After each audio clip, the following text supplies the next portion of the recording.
Bapak Ibu saudara-saudari yang terkasih, marilah kita memulai kegiatan pertemuan aksi puasa pembangunan Keuskupan Agung Pontianak tahun 2021 ini, pertemuan pertama dengan lagu pembukaan nomor 31. Kita nyanyikan ayat 1. Ya Tuhan, kami datang meskipun hati gersang, karena kami bersalah semua. Pada dikau, pada teman, pada kawan serta lawan, karena kami bersalah semua. Dalam nama Bapa, Putra dan Roh Kudus, amin. Pertolongan kita dalam nama Tuhan yang menjadikan langit dan bumi. Ya Tuhan, bersegeralah menolong aku. Tuhan, dengarkanlah hamba-Mu ini. Kemuliaan kepada Bapa dan Putra dan Roh Kudus, seperti pada permulaan, sekarang, selalu, dan sepanjang segala abad. Amin. Bapak Ibu saudara-saudari yang terkasih, tema APP kita Keuskupan Agung Pontianak tahun 2021 adalah semakin beriman, semakin solider, membangun ekonomi yang bersolidaritas. Sejak Februari 2020 yang silam, seluruh warga dunia tanpa terkecuali dilanda wabah pandemi virus corona. Dalam rentang kurang lebih 10 bulan ini, seluruh warga dunia cemas, takut terpapar virus corona tersebut yang dengan mudah menular. Virus corona yang mengawali penyebarannya di kota Wuhan, Korea ini telah menelan korban jiwa jutaan warga dunia. Seluruh negara tanpa terkecuali terus melakukan tindakan preventif agar warganya tidak terpapar virus corona dengan berbagai aturan atau protokol kesehatan yang mesti dipatuhi. Di Indonesia sendiri telah kita alami betapa virus corona ini telah mengubah seluruh tata cara kebiasaan baru yang sebelumnya tidak pernah kita pikirkan. Memakai masker, mencuci tangan, menghindari kerumunan, menjaga jarak, tidak melakukan perjalanan keluar kota dan di rumah, bahkan di beberapa kota melakukan pengetatan sosial atau lockdown. Dengan kondisi seperti ini, tentu banyak aspek dalam kehidupan kita yang ikut berdampak. Salah satu aspek yang sangat terasa dalam masa-masa kita menghadapi pandemi virus corona ini adalah aspek sosial dan aspek ekonomi. Dalam aspek sosial, kita semua merasakan betapa pengetatan sosial dan menghindari kerumunan serta jaga jarak membuat kita merasa terasing. Rencana-rencana pertemuan baik berskala lokal, nasional, internasional banyak yang dibatalkan. Program-program kerja yang melibatkan banyak orang pun tidak dapat dilaksanakan. Dalam aspek ekonomi, dampak pandemi virus corona ini menghantam sektor ekonomi berskala nasional dan internasional. Perusahaan-perusahaan mengalami penurunan pendapatan sebab daya beli masyarakat melemah. Sehingga banyak perusahaan melakukan pengurangan stafnya atau karyawan-karyawan. Dengan kondisi real ekonomi tersebut, terjadi kesulitan ekonomi pada masyarakat, akar rumput, akibat tidak ada pekerjaan, pengangguran meningkat. Namun dalam kondisi sulit yang dialami dalam masa pandemi COVID-19 ini, kita bersyukur bahwa banyak terobosan dan bentuk-bentuk baru dari berbagai lembaga, terlebih pemerintah, dalam menghadapi kesulitan yang dialami masyarakat. Bantuan-bantuan sosial baik berupa dana segar dan bahan-bahan makanan terus digalakkan melalui lembaga pemerintah yang menangani. Gerakan lembaga-lembaga keagamaan juga demikian cepat merespon dalam bentuk bantuan-bantuan yang dapat meringankan kesulitan masyarakat. Pertemuan-pertemuan dapat dilakukan melalui webinar dengan aplikasi Zoom, Google Meet, dan seterusnya. Demikianlah realitas kehidupan yang kita alami dewasa ini. Dalam segala kemajuan dunia, dalam berbagai bidang kehidupan, ternyata di sisi lain menimbulkan persoalan dalam aspek kemanusiaan. Pada kesempatan memasuki masa pantang dan puasa tahun 2021 ini, kita umat Katolik diajak untuk merenungkan nilai-nilai sejati kehidupan sebagai umat beriman. Selama 40 hari ini kita bersama-sama mendalami tema aksi puasa pembangunan tahun 2021. Adapun tema APP 2021 tersebut adalah semakin beriman, semakin solider, membangun ekonomi yang bersolidaritas. Untuk pendalaman tema tersebut dibagi dalam 4 subtema antara lain. Yang pertama, pandemi COVID-19 mengubah tatanan hidup. Yang kedua, di mana hartamu, di situ hatimu. Yang ketiga, semakin beriman, semakin solider. Yang keempat, membangun ekonomi yang bersolidaritas. Semoga dari tema dan subtema tersebut di atas dapat membantu umat dalam merenungkan kenyataan yang dialami dewasa ini, mengingat situasi belum memungkinkan dapat saja secara aktif dan kreatif umat melakukan pertemuan baik melalui ibadat atau pertemuan lingkungan atau kring dengan skala terbatas dan tetap memperhatikan protokol kesehatan. Selamat menjalani masa pertengahan puasa 2021, Tuhan memberkati. Bapak Ibu, saudara-saudari yang terkasih, marilah kita mengakui dosa dan kekurangan kita. Saya mengaku kepada Allah yang Maha Kuasa dan kepada saudara sekalian bahwa saya telah berdosa dengan pikiran dan perkataan, dengan perbuatan dan kelalaian. Saya berdosa, saya sungguh berdosa. Oleh sebab itu saya mohon kepada Santa Paul Maria, kepada para malaikat dan orang kudus, dan kepada saudara sekalian, supaya mendoakan saya pada Allah Tuhan kita. Semoga Allah mengampuni dosa-dosa kita dan mengantar kita ke hidup yang kekal. Amin. Tuhan kasihanilah kami, Tuhan kasihanilah kami, Kristus kasihanilah kami, Kristus kasihanilah kami, Tuhan kasihanilah kami, Tuhan kasihanilah kami. Marilah kita berdoa, halaman 4, doa pembuka. Mari kita berdoa bersama-sama. Marilah kita berdoa. Allah Bapa pencipta langit dan bumi, kerinduan anak-anak-Mu hidup yang harmonis, baik dalam kota dan perbuatan, merupakan sebuah kerinduan sebagai orang beriman. Kami menyadari bahwa kehadiran-Mu dalam hidup kami merupakan perisai bagi langkah hidup kami, terlebih di masa-masa kami umat-Mu menghadapi virus corona yang mengancam keselamatan hidup kami. Bapa Maha Pengasih, cinta kasih-Mu sungguh-sungguh kami rasakan karena sampai saat ini kami masih dapat menghirup udara dan beraktivitas sebagaimana mestinya. Meskipun kami sendiri merasa was-was, takut, cemas, namun kami percaya Engkau melindungi dan sebagai sumber serta pedoman bagi hidup kami. Semoga dalam situasi yang serba mencemaskan dan menakutkan ini kami mampu saling berbagi, setia kawan, menolong yang susah dan sulit, demi Kristus Tuhan dan pengantara kami, kini sepanjang segala masa. Amin. Bapak Ibu saudara-saudari yang terkasih, tujuan dari pertemuan pertama ini, yang pertama adalah adanya fenomena yang mengancam dan mengubah hidup. Yang kedua, pentingnya iman kita sebagai umat dalam memberi perhatian pada sesama yang kesusahan. Yang ketiga, menyadari realitas kehidupan yang membutuhkan tindakan-tindakan konkret iman yang hidup di tengah-tengah kesulitan.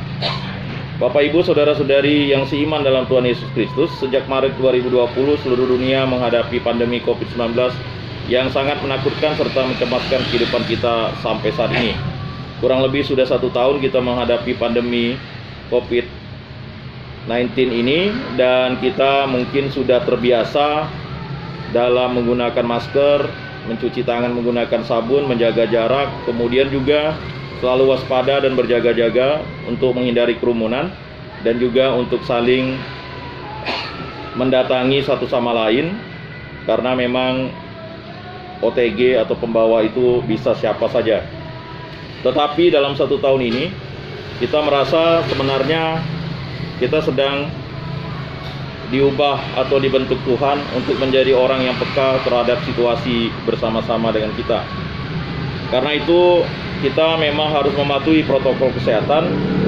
Kemudian juga kita harus juga memberikan pesan positif bagi saudara-saudari orang-orang yang telah divaksin, sehingga kita tidak mencemaskan apa yang dilakukan pemerintah untuk divaksin dan sebagainya.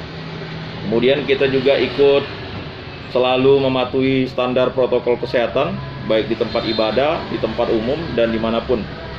Dan kita juga jangan pernah takut untuk saling berkomunikasi, untuk menyampaikan berita-berita tentang hal-hal yang mungkin menyangkut warga kita di lingkungan Santo Rupinus ini. Terutama kita sebagai warga dunia memiliki persoalan yang sama dan berusaha mencari solusi untuk keluar dari persoalan tersebut. Dalam kesempatan ini marilah kita semua berdoa agar virus corona ini bukan menjadi momok, tetapi kita ubah menjadi berkat yang mengubah cara hidup kita agar lebih baik lagi. Nah, ini salah satu hal yang akan kita dalami pada pertemuan pertama ini. Dalam pertemuan pertama ini kita akan saling membaca, ada bacaan dari kitab Keluaran bab 8 ayat 1 sampai 32. Nanti yang laki-laki membaca ayat ganjil dan perempuan membaca ayat genap. Mari kita membaca bersama-sama pembacaan dari kitab Keluaran. Mari kita yang laki-laki ayat ganjil. Berfirmanlah Tuhan kepada Musa, pergilah menghadap Firaun dan katakan kepadanya, beginilah firman Tuhan, biarkanlah umatku pergi, supaya mereka beribadah kepadaku. Jika engkau menolak membiarkan pergi, maka aku akan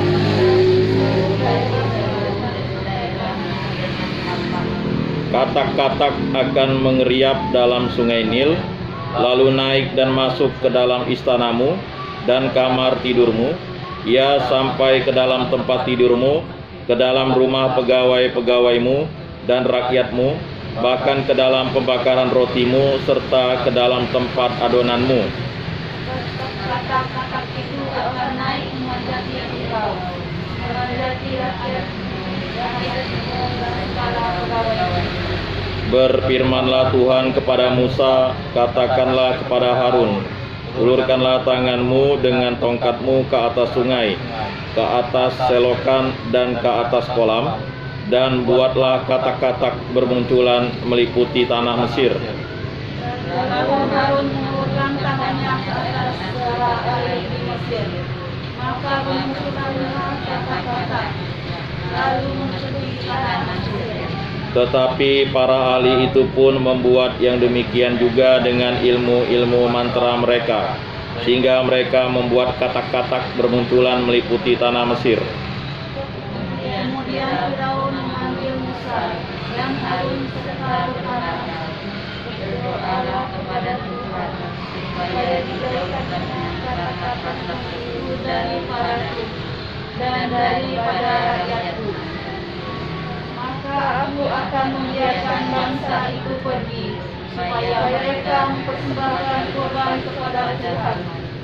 Kata Musa kepada Firaun, silakan Tuanku katakan kepadaku, bila aku akan berdoa untukmu, untuk pegawaimu dan rakyatmu, supaya katak-katak itu dilenyapkan daripadamu dan dari rumah-rumahmu, dan hanya tinggal di sungai Nil saja.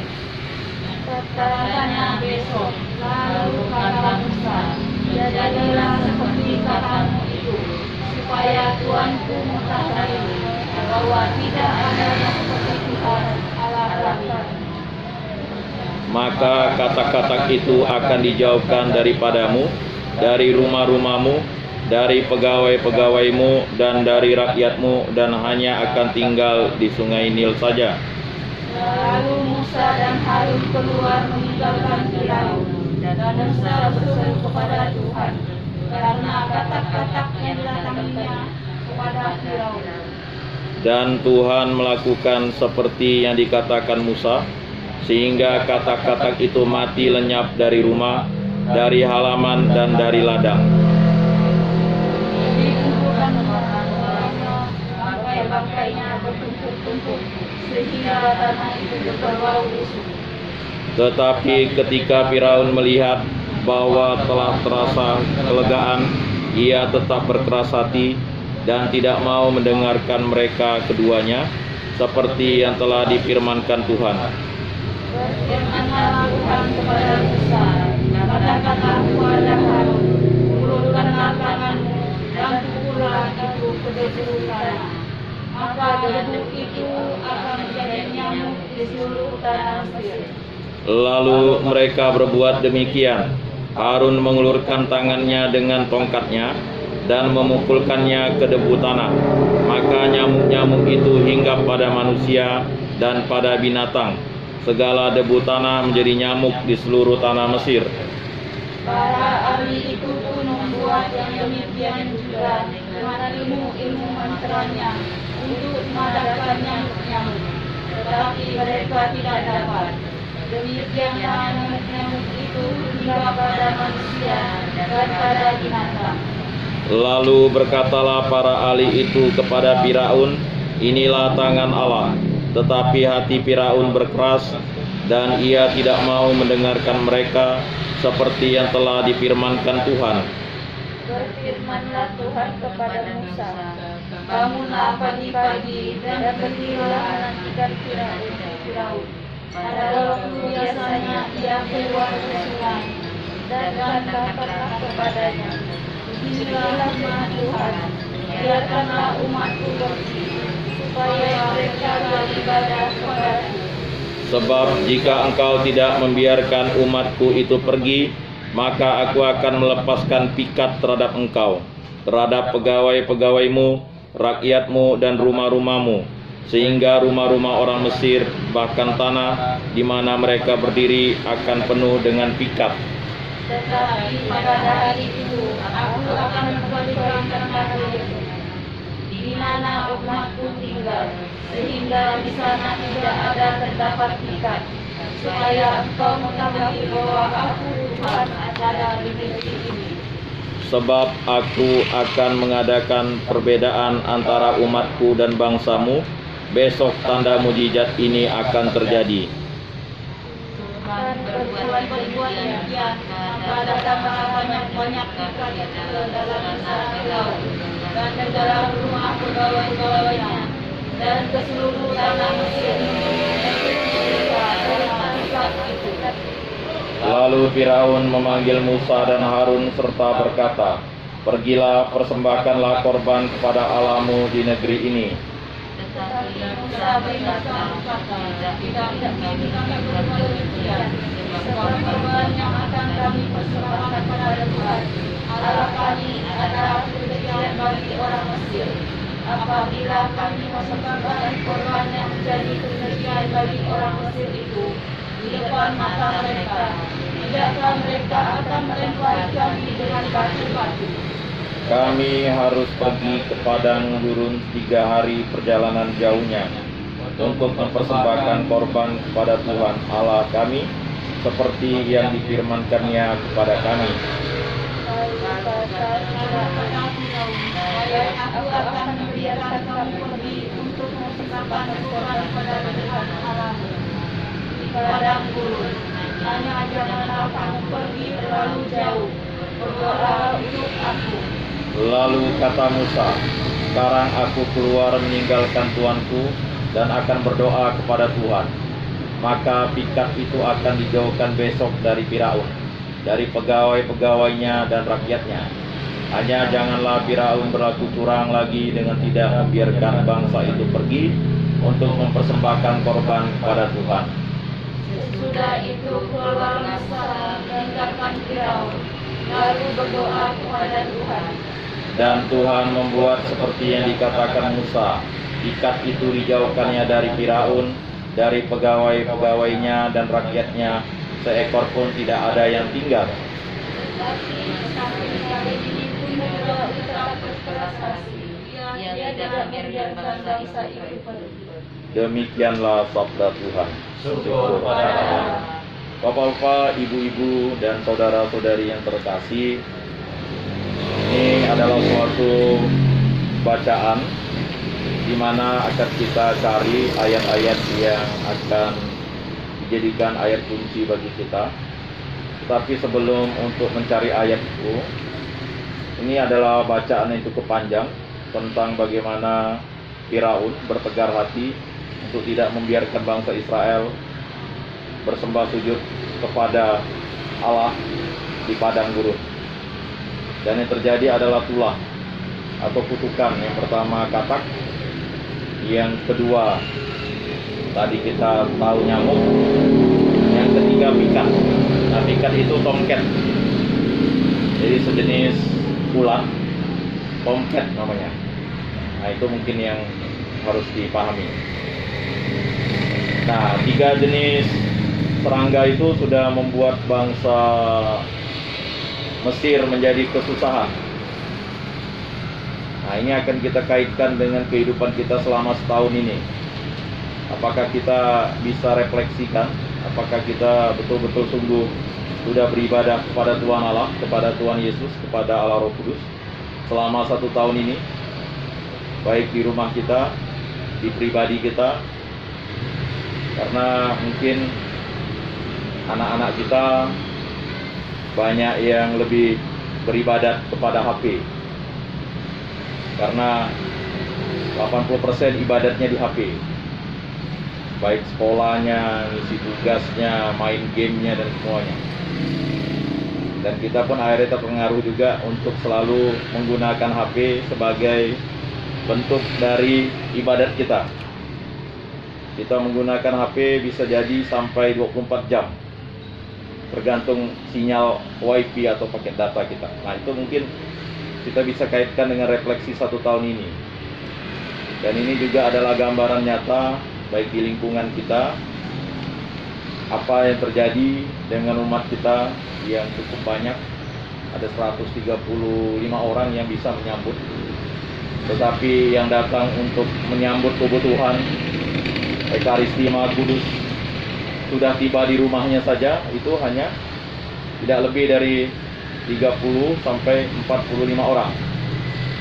Bahkan bisa kurang kalau misalnya sudah ke gereja kan. Ya tidak masalah sudah ke gereja kan. Jadi bayangkan, tubuh Tuhan Yesus Kristus tuh datang ke rumahnya masih santai-santai, belum mandi ya kan? Ada yang ya pokoknya macam-macam. Ada yang baru bangun tidur. Bayangkan, Tuhan itu udah hadir. Tuhan itu hadir, kita tidak siap gitu. Bayangkan nanti kalau hari kematian kita kan, tidak ada lagi siap tak siap tuh. Ya kan? Tok mati selesai dihakimi kan. Nah, ini refleksi kita lah untuk kita bersama dalam pertobatan kita, menyongsong setelah Minggu Palma kita akan ibadah tobat, bahwa selama setahun ini berkat Tuhan itu dalam sakramen Ekaristi Maha Kudus itu sudah hadir di tempat kita. Kita masih ya suam-suam kuku ya kan. Bahkan ada yang tidak berani menerima karena takut macam-macam. Padahal tubuh dan darah Kristus itu adalah roti dari surga yang akan memberikan kita damai dan sejahtera, dan kita akan merasa tenang kalau kita diberikan roti dari surga karena Yesus sendiri yang hadir. Nah, Bapak Ibu silakan, ayat mana yang menarik bagi Bapak Ibu dalam bacaan di atas? Mengapa menarik? Silakan, masing-masing bisa menjelaskan dengan singkat ayat mana. Bisa 2 orang lah.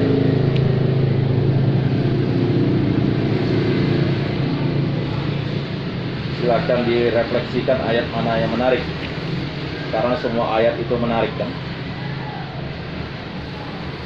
Mengapa menarik?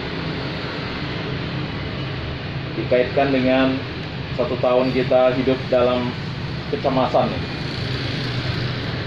kecemasan yang bertubi-tubi.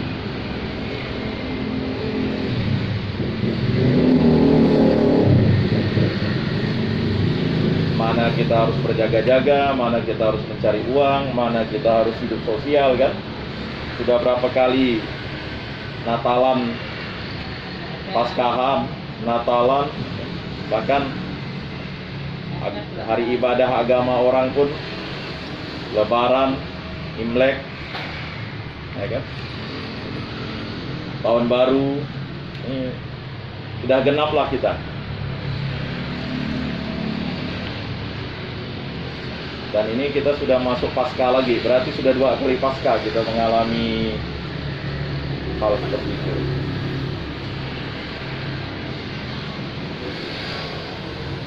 Ada yang bisa direfleksikan? Silakan. Itu ayat pertama saja dulu. Tidak perlu dijelaskan, kalau menarik pun tidak apa-apa kan?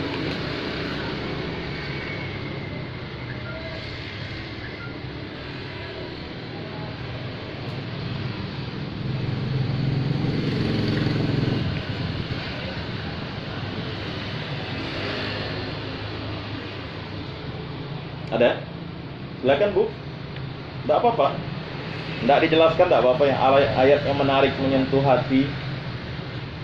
Oh, ayat ini sangat pas dengan refleksi iman saya kan. Karena masing-masing ini punya penghayatan iman ya. Jadi banyak di antara kita itu selalu mendengar kesaksian orang. Jangan. Kesaksian orang itu hanya contoh. Beda ketika kita berdagang kan, ketika kita jadi ibu rumah tangga, ketika kita jadi pegawai honor, ketika kita jadi siswa, itu berbeda-beda situasinya. Ketika kita jadi bapak rumah tangga berbeda juga. Ketika kita jadi ibu rumah tangga berbeda. Ketika kita menjadi anak pun berbeda kan.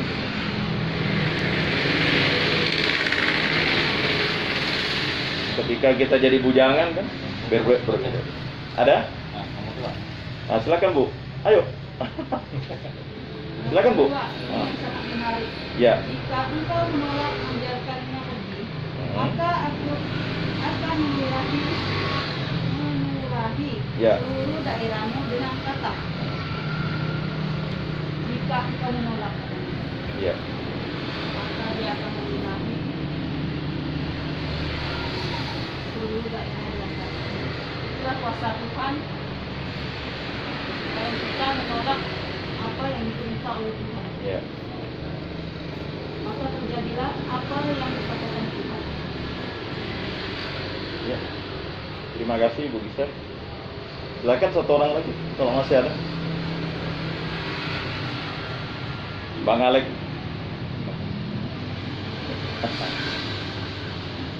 Pak Ketua Lingkungan ada kan? Rani. Pasti ada kan?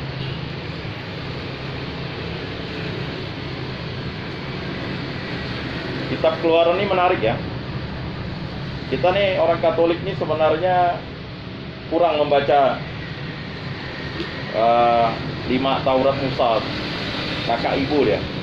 Dulu saya beberapa 2 tahun lalu udah bilang kan, kakak ibu.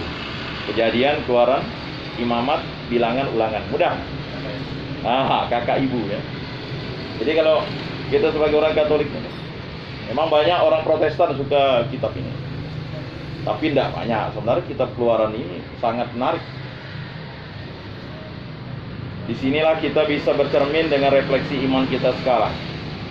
Sebagai umat pilihan Allah ini kan kita harusnya memberkati, berkat bagi sesama, bukan menulahi kan gitu. Saya menarik dengan apa yang dikatakan Bu Gisel. Karena banyak orang Kristen sekarang malah sering menulahi, menyumpahi. Sebenarnya tidak boleh, kita harus memberkati. Nah, ini yang terjadi ini. Allah ini tidak pernah menulahi. Yang menulahi ini adalah yang diberi perintah. Jadi yang menulahi ini adalah Harun. Jadi orang-orang sekarang ini kan banyaknya udah lupa perintah Allah. Itu. Salah satunya mereka ini tidak menghormati orang tuanya, Iya. kan? Karena ada HP itu lalu HP Karena HP ini apa yang diucapkan orang tuanya lupa. kasihkan ya. Kasihan. Bahasa HP pun bahasanya vulgar ya. Anjir. Iya betul. Jadi dengan orang tua kan Ada yang itu tuh tadi mau mulai kan? Anjing atau manusia. jadi katanya dengan orang tua. Ya itu sekarang kita harus terbiasa. Mau nggak mau kita kalau kita marahi terus anak kita, ya nanti dia bisa lari dari rumah. Lebih bagus dia di rumah daripada lari dari rumah. Kan? Kita usir, nanti dia tidur di mana? Nah, tapi itulah yang terjadi. Kita menulahi.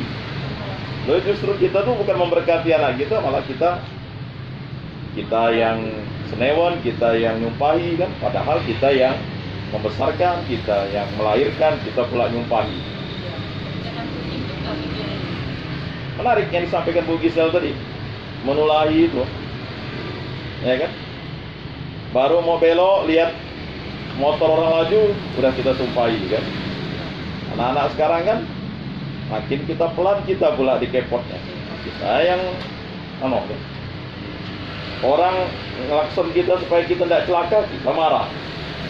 Orang ini sebenarnya ingin menolong kita kan? Ya kan? Kita kan sadar. Lalu kita yang malah menulari orang kan? Ini sering kan? Nama kebun binatang kan? Padahal orang itu ngelakson itu supaya kita tuh hati-hati gitu. Memang kadang terkejut, tapi lebih baik kita terkejut daripada kita jatuh ya. Nah itu. Baik, kita masuk yang kedua. Apa peran Musa, Harun, dan Firaun dalam konteks bacaan di atas? Mungkin bisa dijelaskan dengan singkat. Mungkin Rani kan? Perannya apa? Kan? Tidak perlu, bisa direfleksikan. Peran Musa sebagai apa? Peran Harun sebagai apa? Peran Firaun sebagai apa?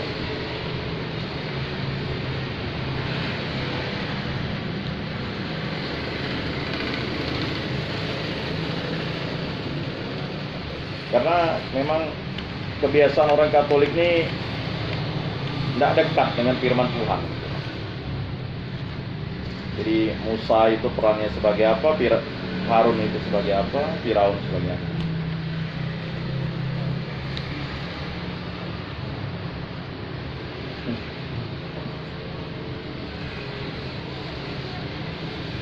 Kalau Musa nih dia yang ini kan berdoa kepada Ya, Tuhan. Musa itu perannya kan dia sebagai nabi kan. Berdoa dengan Tuhan. Dia yang langsung bertatap muka dengan Tuhan. Biar Firaun, pegawai dengan rakyatnya tuh jauh dari sikap. Kalau Harun itu sebagai imam. Jadi peran Musa itu dia sebagai nabi yang bisa bercakap-cakap dengan Allah. Dia bisa menyaksikan Allah. Dan disitulah kita tahu kalau Allah itu wujudnya manusia sebenarnya. Jelaslah Allah itulah Yesus. Jadi Musa nih sebenarnya sudah menerangkan siapa Yesus. Jadi kalau Bapak Ibu saudara-saudari baca kitab Keluaran, Tuhan itu punya tangan. Berarti wujud Tuhan itu manusia. Dia punya tangan kan? Musa ini jelas kan dia punya tangan. Tapi hanya Musa yang bisa menyaksikan Tuhan itu. Harun dan Maryam itu tidak, hanya bisa mendengarkan. Nah, tapi nanti bangsa Israel itu minta tidak mau mendengarkan Tuhan karena ketika di Gunung Sinai itu mereka mendengar suara Tuhan itu lalu mati yang berdosa. Nah, karena suara Tuhan itu maha kudus, maha dahsyat. Jadi kalau menghadap Tuhan itu kalau tidak kudus dan tidak suci dan tidak sesuai kehendak Allah tidak bisa, mati mereka. Makanya bangsa Israel sendiri yang meminta permohonan untuk tidak mendengar suara Tuhan lagi, hanya melalui perantaraan Nabi Musa. Begitu. Makanya ketika Tuhan tidak mendengarkan suaranya kepada bangsa Israel, mereka tidak lagi bisa mendengarkan suara Tuhan, hanya melalui perantaraan Musa. Kemudian Harun ini perannya sebagai imam. Ingat Musa itu gagap ya. Jadi jangan mengatakan Musa itu pandai bicara, tidak pandai bicara, gagap-gagap. Karena bara api masuk ke dalam lidahnya waktu dia tidak percaya bahwa yang dilihatnya itu Tuhan. Jadi misalnya dia nyebut sesuatu gagap. Makanya Harun yang pandai ngomong, abangnya Harun itu imam. Nah, sedangkan Firaun ini adalah seorang yang cerdik, punya kuasa, cerdik dia, suka ingkar janji. Kan berapa kali tadi kan? Jadi dia mau pergi ke padang gurun, iyalah kata Firaun, tapi tidak dikabul-kabulkan. Akhirnya datang katak. Sudah datang katak, Firaun kan, "Dahlah, jangan gitulah," kan katanya. Akhirnya Harun sampaikan ke Musa gimana? Ya, Musa berdoa kepada Tuhan, tidak jadi. Tiba-tiba udah ngadap lagi Firaun. Tidak boleh. Datanglah nyamuk. Udahlah, jangan gitulah kata Firaun kan. Akhirnya besoknya udah berhenti nyamuk, tidak jadi lagi dia kasih. Akhirnya yang ketiga ya pikat. Sebenarnya 10 kali tulah nanti ini. Ini 3 tulah yang ketiga. Dan itu tidak dikabul-kabulkan oleh Firaun. Nah, jadi mungkin ini seperti kita orang tua. Mana ya? Hati-hati, kita bisa bertindak sebagai Firaun juga. Bisa. Jadi kita bisa bertindak sebagai Musa yang menghadap Tuhan. Tuhan, ya kan, berilah anak saya nih kesehatan, ya kan. Lalu sebagai imam apa yang kita lakukan? Kita pastilah, ya dia cium tangan, kita kasih berkat, kan boleh. Orang tua kan kasih berkat, masa kasih tumpah kan? Nah, berkat bagi anak itu kan dilihat kan, ada pulsa, ada duit kan. Nah, itu berkat bagi anak. Ya kan, itu zaman sekarang, anak zaman now. Nah, kita bisa bertindak sebagai Firaun kan. Dia misalnya mau minta beli sesuatu, nantilah. Cuma ada Nah, duit. rajin-rajin doa dulu, novena ada 9 hari. Lama-lama, nantilah, tunggu SMP. Lama-lama, nantilah. Nah, jadi maksudnya kita refleksikan dengan kehidupan kita di keluarga. Jadi kita bisa bertindak sebagai Musa yang berhadapan dengan Bapa langsung, kita berkeluh kesah. Kan tidak mungkin. Sekarang kalau kita berdoa untuk anak kita kan kita ngomong yang jujur-jujur kan dengan Tuhan. Masa kita ngomongnya? Habis itu kan pastilah kita bertindak sebagai imam ya. Imam dalam tanda kutip sebagai orang tua kan. Ya, memberikan fasilitas untuk anak, menghibur anak, ya kan? Dia sakit kita kasih obat dan sebagainya. Kan tidak mungkin juga. Habis itu kita bisa bertindak sebagai Firaun. Bisa jadi yang mengulur-ngulur waktu anak. Misalnya ya, mohon maaf, misalnya anak ya mungkin ada ya kali ya, Iya. mau krisma, nantilah, tunggu 3 tahun lagi. Kalau 3 tahun masih hidup. Nah ya kan, mau sambut baru nantilah. Nah ini tidak boleh ditunggu-tunggu. Mau baptis nantilah. Anak kan mau baptis kan, tunggu dia. Oh ini masih corona, tunggu 2 tahun, 3 tahun, ujung-ujung pas lupa. Ada tuh, terjadi kan. Nah ini kita bertindak sebagai Firaun. Anak mau krisma, udahlah, Komas tuh kan. mengulur terus. Anak komas nanti. Eh. Sekarang udah mau 2 tahun anaknya belum dibaptis. Lalu misalnya mau terima komuni kan, udah lihat komuni itu, besok minggu depan jalan. Jadi mengulur-ngulur itu kayak Firaun gitu jadinya. Jadi ini kita kaitkan lah dengan kehidupan sekarang kan. Mau misalnya jalan salib, Jumat depan masih ada, tahu-tahu Jumat depan udah mulai mau masuk ke pekan suci kan. Nah, sama kayak kita ini ngulur-ngulur.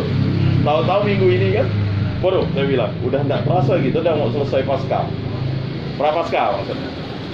Nah ini mungkin kita, ya mari kita bersama-sama lah. Saya bisa juga bertindak sebagai Musa, sebagai Harun, juga sebagai Firaun. Nah mungkin kita itu refleksinya. Berikutnya yang ketiga, mengapa Allah membuat wabah terhadap umat Mesir? Supaya Firaun tuh sadar atau gimana ya? Hah? Ya sebenarnya Tuhan tuh ngasih peringatan Firaun supaya sadar. Dia enggak. Dia sadar tapi tak mau. Ini sadar tapi tak mau. Jadi kalau di lingkungan kita tuh ada, dia sadar tapi tidak mau. Dia lihatnya sakramen itu kan, tapi dia tidak mau terima gitu. Matanya kosong, ya kan? Ada. Dia lihat. Bingung kali dia. Nah ini yang terjadi. Makanya orang-orang seperti ini di kalangan orang Katolik ada 3 hal ini. Dia belum memahami. Ya. Belum memahami. Tertutup. Makanya hati-hati kalau kita sudah menolak berkat itu. Biarpun rumah kita di depan gereja, tidak bisa sampai. Ini terjadi di rutan ya. Tidak ini dia. Padahal rutan itu kan kurang apalah di penjara, jalan kaki. Mau sampai ke gereja, lemah lagi. Gereja lemah lagi. Nah itu kuasa kegelapan. Karena dia harus minta.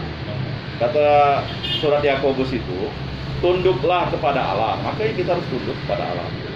Lawanlah iblis, maka dia lari daripadamu. Makanya kalau kita lawan iblis tidak dengan tunduk terhadap Allah, tidak bisa. Sampai kapanpun ya iblis itu tetap ini. Makanya syarat yang pertama kalau kita mau lawan iblis itu tunduk kepada Allah dulu. Ya kan? Kita tunduk kepada Allah, baru kita lawan iblis. Baru iblis itu lari daripada kita. Memang banyak orang pikir terima sakramen itu gampang. Tidak segampang yang kita pikirkan. Bagi orang yang sudah tidak mau tunduk terhadap Allah, biarpun kita kasih pun dia tidak akan mau. Mengapa? Karena dia tidak mau tunduk terhadap Allah. Tunduk terhadap Allah itu berarti mengikuti perintah Allah. Contoh misalnya masalah perkawinan ya kan. Kalau dia sudah kawin dua, dia kan tidak tunduk kepada Allah. Maka biarpun sakramen itu di depan matanya, dianggap itu sebagai sesuatu yang biasa-biasa saja. Sama seperti bukan orang Katolik gitu. Bedanya bukan orang Katolik menyambut tubuh Kristus, misalnya orang Protestan kan dia menganggap itu biasa. Dia tidak tunduk terhadap sakramen itu. Gitu Pak? Dia pikir supaya nggak buat zina. Jadi Baik dia nikah lagi gitu. itu kan pandangan dia. Dia kan tidak tunduk terhadap Allah. Tunduk itu kan dia harus melakukan perintah Allah. Kalau dia melawan perintah Allah kan berarti tidak tunduk perintah Allah. Maka bagaimana dia mau lawan iblis? Tidak bisa. Jadi memang kalau di Surfman, Bapak Ibu hati-hati kalau kita bermimpi, misalnya mimpi keluarga kita datang. Itu bukan keluarga kita yang datang. Karena kalau menurut itu, orang yang sudah meninggal, orang Katolik itu langsung dihakimi. Jadi tidak ada lagi dia beri ya. Mengapa kita harus mendoakan dia? Karena memang gereja yang menderita itu butuh doa. Jadi orang yang sudah dibaptis itu sebenarnya dia menuju surga. Tetapi karena dia ada titik noda yang harus diselesaikan, maka kita harus mohon pengampunan. Nah itu. Jadi kalau misalnya ada tiba-tiba ya kan beberapa kali datang, ya mohon maaf misalnya keluarga mimpi kan, tidak ada urusannya. Artinya kita mendoakan dia itu artinya kita sudah yakin dan percaya dia berada di rumah Bapa di surga. Tetapi orang yang mungkin menyerupai dia, itulah iblis biasanya. Akhirnya kita takut, ya kan? Itu terjadi di Rutan tuh, seorang mau dibaptis lalu tiba-tiba yang dibunuhnya datang, nyakek dia, lalu tidak jadi dibaptis dia. Nah itu kan karena dia yang punya rasa bersalah kan. Darah orang yang dibunuh itu berteriak-teriak. Sama seperti Habel minta keadilan dengan Allah ketika Kain membunuh Habel kan. Nah itu. Nah, jadi kalau dosa mortal itu berat memang. Dosa mortal itu 3: membunuh, berzina, menghujat Roh Kudus. Nah, berzina ini berat. Jadi berzina ini adalah hal yang kalau di kitab Kejadian itu sudah jelas. Kitab Kejadian kalau Bapak Ibu saudara-saudari baca, itu langsung dibilang itu, kamu akan birahi kepada suamimu, jelas kan? Itu dah Tuhan bilang. Berarti tidak boleh birahi kepada bukan suaminya. Kalau birahi bukan dengan suaminya, berarti dia berzina. Kan? Jelas tuh. Adam menghampiri istrinya. Nah, Adam menghampiri istrinya. Jadi kitab Kejadian itu udah jelas sebenarnya. Jadi suami itu hanya boleh menghampiri istrinya. Kalau dia menghampiri orang lain, dia berarti berzina. Makanya dosanya berat. Makanya dosa yang berzina, membunuh, lalu menghujat Roh Kudus itu adalah orang-orang Katolik yang telah dibaptis, tapi dia tak pernah ke gereja, sama sekali tak pernah mau berdoa, dia hanya dibaptis, lalu dia menyia-nyiakan rahmat Tuhan. Nah ini orang-orang yang mesti kita doakan, karena apa? Berdosa kepada Bapa dan Putra, dosa kita diampuni. Tapi kalau menghujat Roh Kudus ya udah, tidak bisa diampuni. Itu adalah orang-orang yang telah dibaptis lalu dia pindah iman. Itu berat. Jadi itu harus kita doakan tuh. Makanya kita jangan sampai pindah iman. Kalau kita pindah iman ya enggak, binasa lah kita, selesai. Nah, tapi mulainya dari 3 hal itu dulu. Membunuh, berzina. Nah, ini kan berzina ini berat kan. Karena memang 2 hal itu adalah sesuatu yang berat. Makanya nanti dia bisa menghujat Roh Kudus. Biasanya kalau udah dia berzina, aborsi kan, dia membunuh anaknya. Lama-lama tak ke gereja dia. Nah, makanya dalam sakramen Krisma itu orang-orang yang sudah baptis lalu dia kawin adat kan memang belum bisa menerima sakramen Krisma karena dia hidup dalam percabulan. Nah, makanya lebih baik, sebenarnya tidak ada lebih baik ya.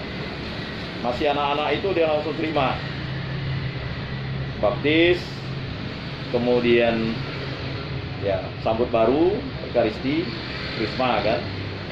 Karena sakramen tobat kan otomatis. Kalau orang dari baptis pasti terima sakramen tobat. Kan ada, kok anak-anak tuh terima sakramen tobat dulu sebelum nyambut Ekaristi, boleh kah? Ya boleh kan, karena dia sudah baptis di kecil. Ya kan? Nah, kalau yang katekumen besar, dia tidak perlu terima sakramen tobat karena dia sudah dibaptis itu, dia langsung sakramen tobat. Nanti waktu pas Paskah atau misalnya seminggu kemudian dia berdosa, ya silakan. Gitu. Banyak orang nanya, kok katekumen kok tidak terima sakramen tobat? Tidak. Nah, kalau yang sambut baru ya wajib karena dia sudah dibaptis, cuman dia harus mempersiapkan diri terima Ekaristi. Nah, kalau yang katekumen langsung 3 sakramen. Nah, jadi seperti itu. Nah, itu mungkin yang harus dipahami. Mengapa Allah membuat wabah terhadap umat Mesir? Karena Firaun tadi. Karena tindakan kita. Mungkin saya mau refleksikan, mengapa di lingkungan kita 135 orang itu hanya 40 sampai 45 orang lansia saja yang terima komunion. Nah, itu kan. Karena dalam dirinya ada Firaun gitu kan. Mengulur-ngulur waktu, ya kan? Nah, ini tugas berat bagi ketua lingkungan dan pengurus menyadarkan orang ini kan. Apalagi kita udah beberapa di mangsa serigala kan. Nah, ini sesuatu yang berat kan. Bayang rosario lagi kan. Jarang. Nah, ini itulah yang sedang melanda kita nih sekarang. Ya. Makanya ya itu. Baik, yang keempat, mengapa Firaun tidak mau melepaskan umat Israel padahal ada bukti-bukti mukjizat dari Musa bahwa Tuhan yang memerintah agar dia membebaskan umat Israel. Yang namanya orang tegar tengkuk ya tidak bisa. Makanya ya biarpun Pak Asun berbui-bui, kalau orang yang bersangkutan memang tidak mau, ya tidak mau. Tidak bisa. Mengapa? Karena dia harus tunduk terhadap Allah dulu. Dianya. Sama seperti perempuan Sirofenisia. Tidak baik anjing itu makan dari remah-remah yang jatuh dari anak-anak. Oh, kata perempuan Sirofenisia itu kan, ya tidak apa-apalah anjing makan dari remah-remah. Si perempuan Sirofenisia ini kan adalah perempuan dari bangsa Yunani. Bangsa Yunani itu kan dianggap anjing oleh bangsa Yahudi. Jadi sama seperti gini. Dulu kalau orang Kristen nganggap orang Kristen, orang Yahudi itu pengikut Kristus kan namanya jalan Tuhan. Jadi golongan jalan Tuhan itu kan ada 2, yang bersunat dan tidak bersunat. Maksudnya tuh, yang bersunat itu adalah orang Kristen yang dulunya Yahudi, kemudian yang tidak bersunat itu adalah orang Kristen yang bukan Yahudi, orang Goyim, orang kafir gitu. Nah, itu tidak dipakai lagi gitu. Tapi kawan-kawan kita sebelah menggunakan itu. Memang kalau di luar Islam itu kafir. Sama juga di luar Yahudi itu kafir gitu. Nah, orang Kristen juga mengatakan juga dulu awal-awal tuh di luar Kristen itu kafir gitu. Tapi itu tidak dipakai lagi karena memang Yesus datang untuk semua manusia.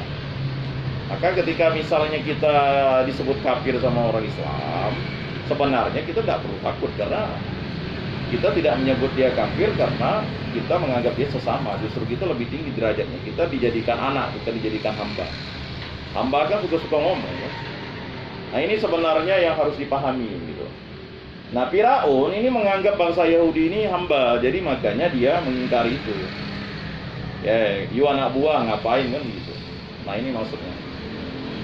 Nah, ini yang terjadi dengan kita, makanya kita berbeda konteksnya. Kemudian yang kelima, adakah kesamaan kejadian dalam bacaan di atas dengan kondisi yang kita alami saat ini terkait wabah COVID-19 yang melanda dunia? Ya pasti ada. Itulah yang dihadapi ini kan diakibatkan kan sebenarnya karena kesalahan manusia. Kita kan tidak tahu kesalahan manusia ini rupanya bisa merembet ke manusia, baik yang benar maupun yang tak benar kan. Kalau virus ini kan tidak bisa lihat lagi mana yang baik, mana yang tidak baik, ya kan? Jadi virus ini sekarang ini kan justru merusak hubungan komunikasi kita. Yang dulu kita senyum, mana bisa lihat senyum sekarang? Ya kan? Yang dulu ramah gitu tidak tahu lagi kan? Pokoknya ada suara. Dulu salaman, mana boleh salaman? Dulu ngumpul sekarang ada Ah. Sebenarnya Tuhan itu memperingatkan Ya. manusia. Makanya dikasih penyakit ini kan. Seharusnya seperti itu. Harusnya manusia itu sadar. Cuman ya gimana? Harus sadar ya. Iya lah. Bu Sigar harus sadar ya. Maksudnya perlu ditutup kan. Jaga banyak ngomong. Kalau yang ngomong. Sebenarnya COVID-19 ini penyakit yang berbahayanya bukan virusnya. Inilah yang berbahaya. Kita menjadi terkungkung. Kita menjadi sekarang hidupnya Ada takut. ya. Sekarang kan orang tidak bisa lagi mengatakan virus ini tidak ada. Ya kan? Di gereja kita yang terpapar tuh banyak sebenarnya. Cuman kan kita tidak mau seperti kita expose, kasihan kan, kasihan. Sadar sendiri lah kan. Sebenarnya banyak dari awal-awal. Nah, cuman sekali lagi kita bersyukur di paroki Bunda Maria Jeruju ini tidak seperti kayak paroki lain. Paroki lain tuh ada yang rese gitu Pak. Kalau kita ini kan ada yang terpapar ya udahlah. Kita cukup tahu sendiri. Kalau dia tahu dari orang silakan. Ya, kayak yang MPPD itu tertutup kayak nenek kemarin kan kena tuh. Tapi tidak ada yang tahu orang gereja. Nah ya. Jadi pergi dia pun diantar. umat Katolik ini Orang pun nggak tahu. tidak ini gitu, tidak risih gitu. Kalau ngapa kita risih? Udah sedikit, kalau kita risih malu lah. Jumlah kita sedikit. Nggak rese. Dia pun kenanya di gereja. Ini untuk orang nikah. Itu menurut dia Bu. Makanya Kita tidak tahu. karena sebenarnya dia memang sudah, kalau gereja ini sebenarnya sejam ya. Dia ke pasar. Saya lihat ada pengurus DPP kan. Dia ke gereja enggak mau, tapi ke pasar dia belanja buah, megang duit. Loh, Sama nenek tuh kita pertemuan itu tak mau ikut dia. ah, Natal kemarin dia kan tertutup tak mau. jadi Belanja di Gang Maria. ini orang ini aneh. Jumat, Sabtu, Minggu, Seninnya dia langsung demam tinggi. Langsung anaknya bilang apa kamar mama bau? Tidak ada, dia bilang tidak ada bau. Rupanya itulah dia kena. Emang tidak ada cium bau apa-apa. Ujung-ujungnya tempoyak tuh dibuka nih. Tidak ada bau sama sekali. Maka langsung diantar adik. 2 harinya lagi suaminya yang kena kak. Oh gitu. Dia suami istri ya. Situ ada rawat dirawat di itu Rusunawa tuh. Dia pakai mobil kan? Enggak diantar. Enggak, pakai mobil kan dia? Aksa hari enggak pakai motor. Pakai AC kan di rumah? Oh iya. Oh, AC ini kan. Pakai Ya banyak faktor sih. Kita payah juga. Ya. Ya. Jual sayur pun ada pakai masker ada. Ya kalau pasar mawar ya anti masker. Ya pun polisi ada polisi jaga di dalam langkah. Baik Bapak Ibu Saudara-saudari yang terkasih, marilah kita masuk ke peneguhan. Sharing-sharing kita ini menguatkan kita untuk tidak ragu dan takut. Dalam bacaan di atas menunjukkan sebuah peristiwa bahwa dalam situasi apapun jika Allah berkehendak semuanya dapat terjadi. Allah telah mengutus Musa dan Harun untuk melakukan pembebasan umat Israel dari perbudakan Mesir yang dipimpin oleh Raja Firaun. Apa yang telah dilakukan Musa dan Harun adalah tindakan dalam melaksanakan firman Tuhan agar untuk umat Israel bebas dari penderitaan perbudakan. Jadi Bapak Ibu saudara-saudari yang terkasih, yang kita harus lakukan itu dalam hidup beriman itu yaitu yang pertama mendengarkan firman dan sabda Tuhan. Kemudian yang kedua adalah mengikuti firman dan sabda Tuhan. Yang ketiga mencintai firman dan sabda Tuhan. Yang keempat setia terhadap firman dan sabda Tuhan itu. Dan yang kelima melakukan dan melaksanakan firman dan sabda Tuhan. Nah, itu sebenarnya yang harus kita lakukan dalam hidup kita sehari-hari. Jadi melakukan firman dan sabda Tuhan itu adalah sesuatu hal yang umum dan wajib. Jika kamu ingin mengikuti aku, ya kan, menyangkal dirimu dan memikul salibmu. Nah itu, mari. Setelah itu, mari ikuti aku. Jadi itu yang diinginkan Yesus dari kita, sama yang diinginkan Allah kepada bangsa Israel, mengharapkan bangsa Israel itu untuk setia dan mengikuti Allah. Nah, orang yang lalu menghalang-halangi kita untuk beribadat atau menghalang-halangi kita untuk setia kepada Yesus, itu akan mendapat kutukan. Nah, itu saja. Jadi kita sebagai orang Kristen jangan takut. Kalau ada orang mengatakan kita kafir, orang itu akan mendapat kutukan. Karena dia sudah mengutuki orang yang diberkati. Nah itu saja sebenarnya. Apakah kita balas dengan kutukan? Jangan. Hak pembalasan itu hanya ada padaku.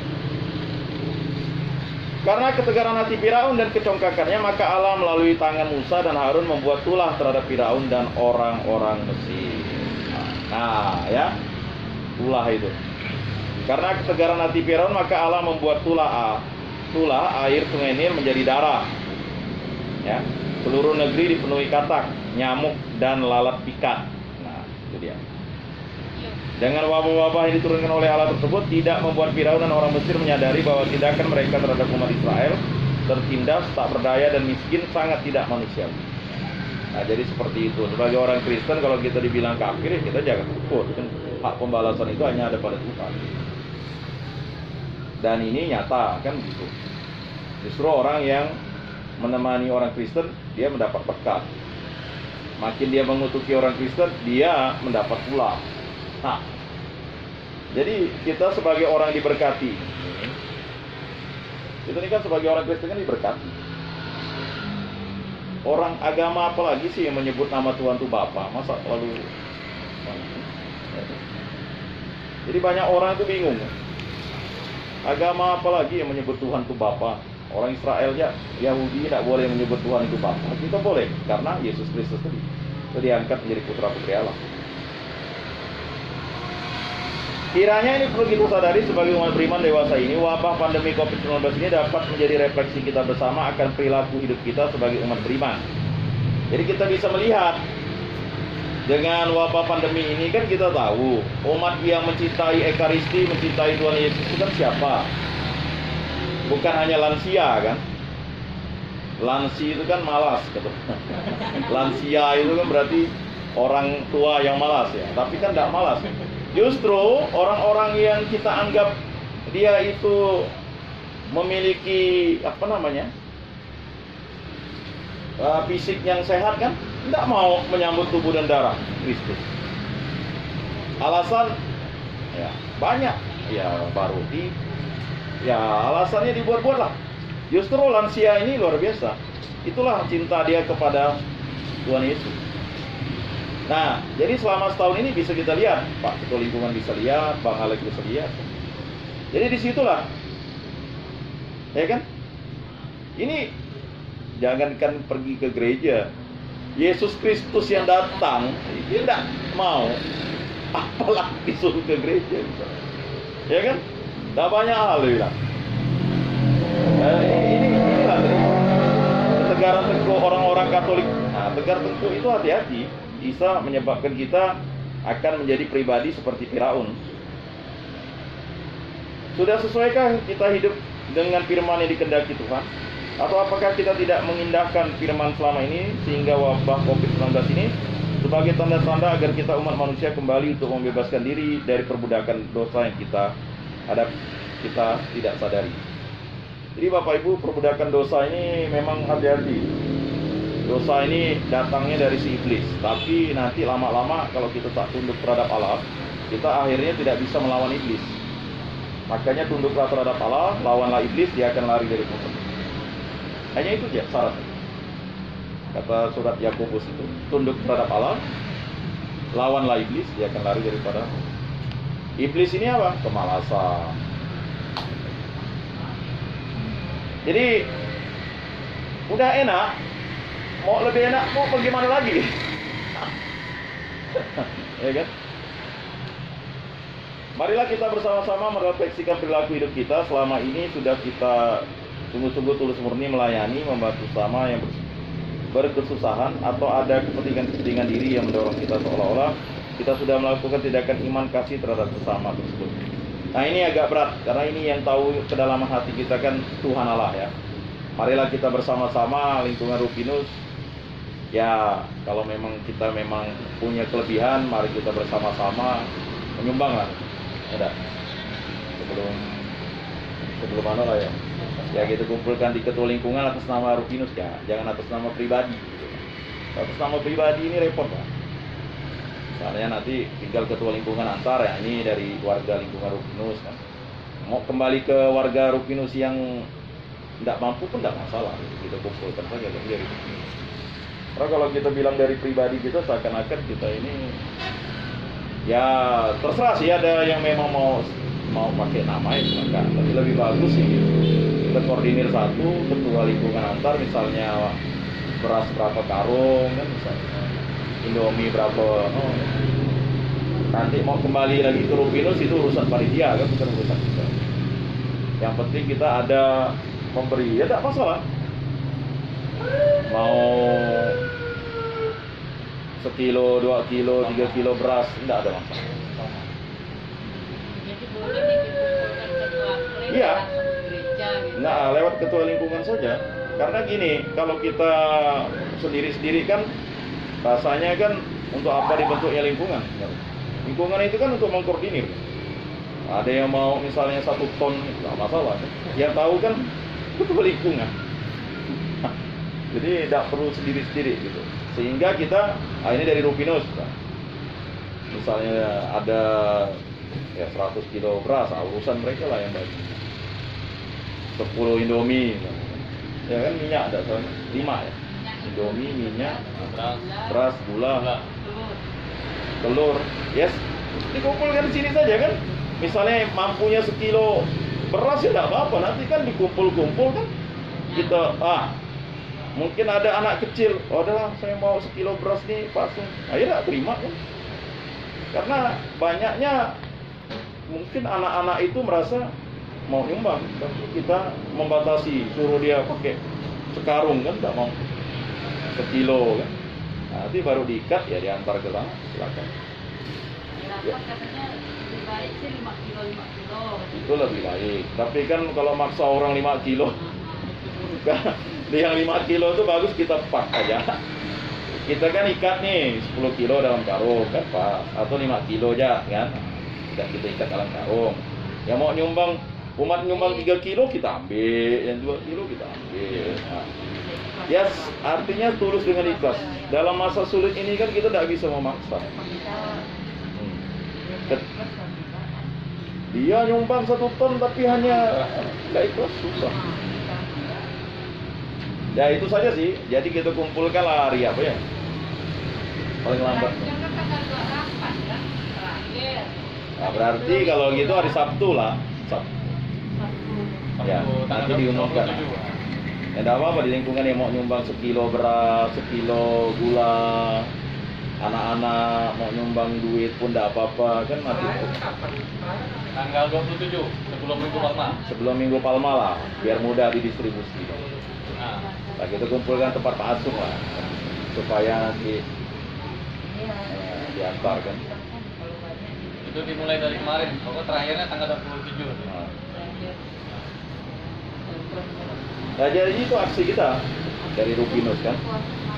Kemudian ada juga yang untuk AC itu ya kita nyumbang lah 10.000 ke 1.000 kan. Nanti pas bulan 12 sudah terkumpul kan. Ya enggak apa-apa, kayak kursi dulu kan kita pakai atas nama lingkungan kan enak. lingkungan Rupinus misal dapat 1 juta. Ya kalau dapat 2 juta puji Tuhan. Ini mau nyumbang ya. Nah, si kemarin lumayan kan kita dapat 60 biji kan, ada lah. Tapi kan kita tidak atas nama pribadi kan. Ya, pakai Rupinus saja kan. Yang mau nyumbang lebih ya kan, mungkin ada yang mau nyumbang 10.000, silahkan dapat. Sampai nanti bulan batasnya bulan 10 baru kita laporkan, atau sebulan kita laporkan. Nah, ya itu aksi kita lah. Sedikit-sedikit lama-lama jadi bukit.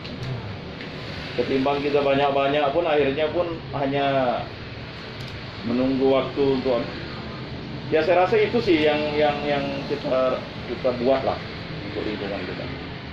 Baik Bapak Ibu, saudara-saudari yang terkasih, terima kasih untuk pertemuan pertama ini. Besok pertemuan kedua jadi ya di rumah Ibu. Bisa ya, karena memang bukan kita kebut nih, karena memang seminggu ini. Nanti pertemuan keempat di rumah kami lah. Nah nanti di pertemuan ketiga di rumah Bang Alek ya. Ya pokok siapkan yang ada aja lah, air putih pun tidak apa-apa. Yang penting di foto tuh nanti masuk ke grup DPP sudah. Ini bahaya nih, ketua DPP-nya Rupinus katanya selalu tidak ada nih kan. Lingkungan lain ada. Buka. Ya kalau mereka sih sekaligus urusan lah. 2-3 orang itu tidak ada masalah. Baik Bapak Ibu, marilah kita menyampaikan doa umat. Untuk itu mari kita dengarkan doa umat yang disampaikan oleh Ketua Lingkungan. Silakan Pak Ketua Lingkungan. Saya antar dulu. Ya Bapa, Engkaulah penyelenggara hidup kami, semuanya berasal daripadamu semata. Engkau memberikan kehidupan bagi seluruh ciptaan sebagai tanda ciptamu kepada manusia. Karena kerahiman dan kasih-Mu yang begitu besar pada kami manusia, sudah selayaknya kami panjatkan puji dan syukur serta permohonan kepadamu. Untuk para pemimpin di negara kami, ya Bapa yang Maha Bijak, semoga Engkau limpahkan kebijaksanaan dan keadilan melingkupi para pemimpin di negara kami, agar dalam masa menghadapi pandemi COVID-19 ini, mereka sungguh-sungguh memikirkan kepentingan masyarakat. Marilah kita memohon. Kabulkanlah doa kami, ya Tuhan. Untuk para pemimpin agama, Allah Bapa kami yang Maha Murah, berilah pencerahan dan kelimpahan rahmat melalui Roh Kudus-Mu untuk para pemimpin agama di negara kami. Semoga mereka dimampukan untuk memberikan pencerahan iman kepada umat-Mu. Jauhkanlah diri pemimpin kami dari segala mara bahaya dan godaan-godaan, menjerumuskan pada hal-hal yang jauh dari kehendak-Mu. Dalam masa seluruh umat-Mu mengalami kecemasan dan ketakutan, Engkau memberi terang cahaya-Mu kepada seluruh pemimpin agama agar melindungi dan mengayomi dengan iman yang teguh. Marilah kita mohon. Kabulkanlah doa kami, ya Tuhan. Bagi penderita sakit terpapar virus COVID-19, ya Bapa, berilah kesembuhan kepada saudara dan saudari kami yang mengalami sakit dan terpapar virus COVID-19. Semoga Engkau memberikan ketabahan dan kekuatan kepada mereka agar tetap yakin akan kasih-Mu dalam hidup mereka. Marilah kita mohon. Kabulkanlah doa kami, ya Tuhan. Bagi masyarakat pada umumnya, ya Bapa, Engkau Maha Murah dan penuh kerahiman, limpahi kami semangat, solidaritas, dan kesetiakawanan dalam menghadapi segala suka duka kehidupan ini. Semoga kasih-Mu kami mampu mewujudkan hidup bersama dalam masyarakat yang saling tolong menolong bagi mereka yang sangat membutuhkan yang penuh belas kasih. Marilah kita mohon. Kabulkanlah doa kami, ya Tuhan. Bagi kami yang sedang berkumpul di sini, ya Bapa yang Maha Pemurah, semoga kami selalu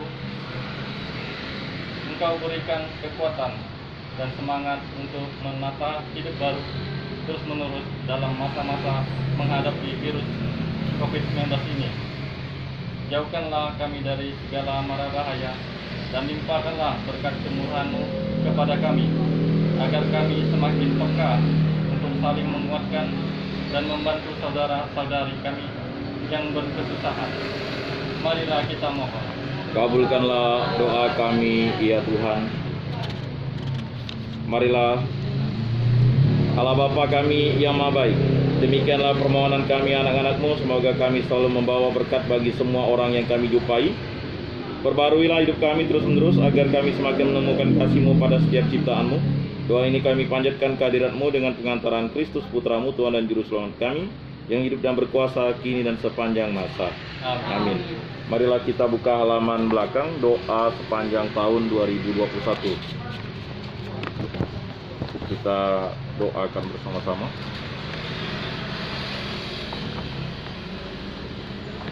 Marilah kita berdoa bersama-sama. Allah Bapa yang Maha Baik, Pencipta semesta alam, kami bersyukur kepadamu karena setiap saat Engkau melimpahkan sukacita dan berkat-Mu kepada kami dan seluruh ciptaan. Dalam sejarah kejiaran hidup orang-orang beriman di dunia, Engkau menuntun dan melindungi mereka dengan kuasa Roh Kudus. Engkau sebagai pencipta alam semesta, berkuasa atas langit dan bumi, penyelenggara kehidupan, menjaga dan merawat seluruh ciptaan-Mu dengan kasih yang begitu besar sampai mengutus Putra-Mu ke dunia. Dengan turunnya Putra-Mu ke dunia, memperlihatkan kasih-Mu yang begitu besar dan mewujudkan nilai solidaritas akan hidup manusia dalam suka dan duka yang dialaminya di bumi ini. Dalam masa pandemi COVID-19 ini, kami telah diuji dalam hidup bersama, membangun solidaritas bagi sesama yang paling membutuhkan anugerah kasih dan rahmat-Mu yang Engkau limpahkan berupa harta, kekayaan, rezeki, dan sebagainya, semestinya membuat kami semakin membuka hati dan budi terhadap kesusahan sesama, dengan saling berbagi, solider, bermurah hati bagi mereka. Pada kesempatan masa puasa ini, kami memohon rahmat berkat-Mu agar kami semakin mampu melakukan olah tapa, hidup tobat, doa, dan beramal yang sungguh-sungguh sebagaimana firman-Mu kepada kami. Koyakkanlah hatimu dan jangan pakaianmu. Berbaliklah kepada Tuhan Allah-Mu, sebab Ia pengasih dan penyayang, panjang sabar dan berlimpah kasih setia, dan Ia menyesal karena hukumannya.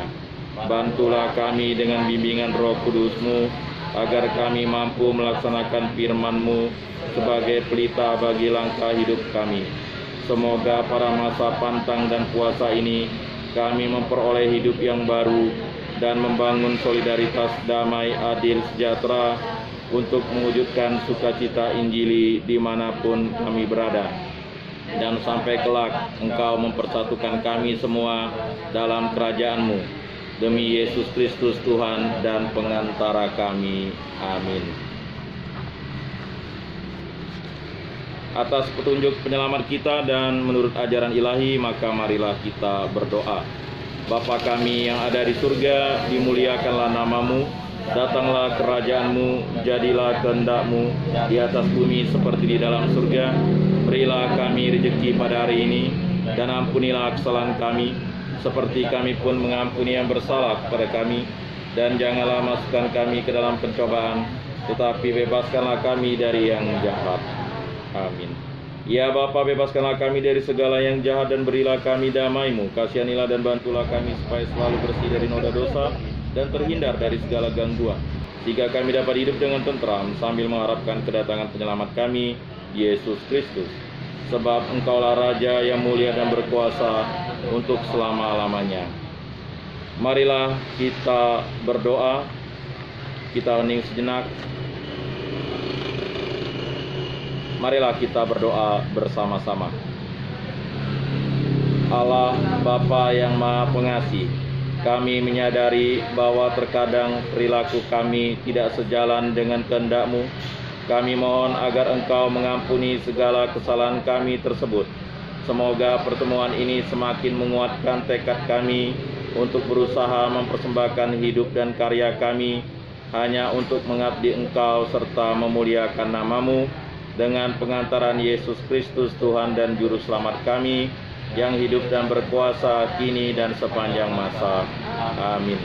Bapak, Ibu, saudara-saudari yang terkasih dalam Yesus Kristus, marilah kita mengakhiri pertemuan ini dengan mohon berkat Tuhan. Semoga Tuhan beserta kita sekarang dan selama-lamanya. Semoga kita selalu dibimbing, dilindungi, dan diberkati oleh Allah yang Maha Kuasa, agar keadilan ekonomi bagi seluruh ciptaan semakin nyata dirasakan. Dalam nama Bapa dan Putra dan Roh Kudus. Amin. Lagu penutup Napas Iman, nomor 158.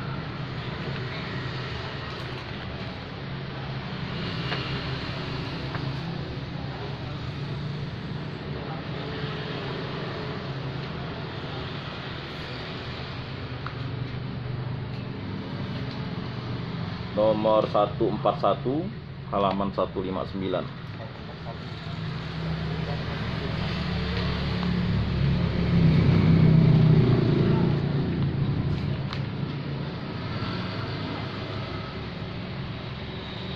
Bangunlah dada kelana, hirup napas iman yang baru. Pergilah ke sudut-sudut hati, nyanyikanlah lagu imanmu. Pulanglah dengan damai sejati, nikmatilah rahmat Tuhanmu. Selamat malam. Selamat malam.